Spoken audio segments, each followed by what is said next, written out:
নতুন বিয়ে তো নামাজ পড়াইতেছে। নামাজে জামাই দিকে তাকায় না সুন্দর করে। কি পারে না দেখি নামাজ, জামাই জীবনে নামাজ পড়ে নাই মনে হয়।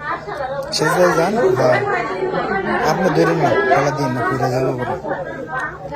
হ্যাঁ, আরেকটা দেন। আরে খারাই রয়েছে, আরেকটা দেন। হ্যাঁ ঠিক আছে।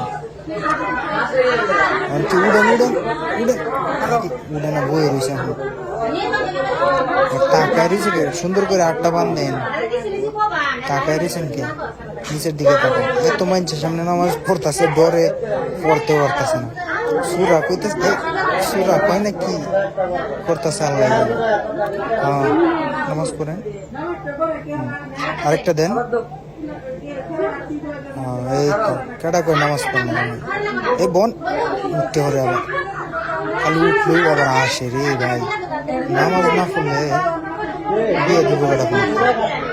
আবার এই দিকে এদিক তাকাই বেট টেনে ধৈর্য নামাজ পড়া শিয়াই। নামাজের সময় নামাজ পড়া ধরে শিয়াই, পরে শিয়াইলে তো পারতো। এরম বলত তো আর দেখিনি। দেখতে তো দেওয়া যাবো না, 5 ওয়াক্ত নামাজই ফলাফাই না। আসিস না, নামাজ পড়ে না জীবনে করে কি ওরা আসে। আসিস নাকি? ঠিক আছে।